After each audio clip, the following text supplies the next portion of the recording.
ஜீரணமாகணும்னா light food. So முடிந்த அளவுக்கு non veg avoid பண்ணுறது பெஸ்ட்டு. அப்போ வீட்லேயே நம்ம குக் பண்ணி சாப்பிடலாம். ரொம்ப மசாலா இருக்கிறது, நிறைய பேர் இந்த முந்திரி தேங்காய் எல்லாம் நல்லா அரைச்சி விட்டு சாப்பிடுவாங்க, டைஜஷனே ஆகாது. ஸோ அந்த மாதிரி எடுக்கக்கூடாது. லைட்டாக நம்ம ஈஸியாக டைஜஷன் ஆகிற மாதிரி சூடான உணவுகள், அந்த மசாலா பொருட்கள்லையுமே ரொம்ப குறைவான மசாலா பொருட்கள் சேர்க்கணும். மிளகு சேர்த்துக்கலாம், சீரகம், சோம்பு, அது நிறைய நம்ம ஆட் பண்ணி சாப்பிடணும்னு கிடையாது. முக்கியமாக நம்ம குடிக்கக்கூடிய தண்ணீர்.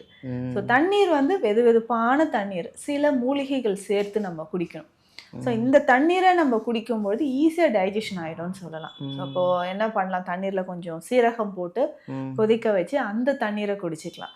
இல்லைன்னா 2-3 கிராம்பு சேர்த்து அந்த தண்ணீரை, ஒரு 2 லிட்டர் தண்ணீர் இருக்குன்னா ஒரு 5-6 கிராம்பு சேர்த்து நல்லா கொதிக்க வச்சு அந்த தண்ணீரை நம்ம குடிச்சிக்கிட்டே வரலாம்.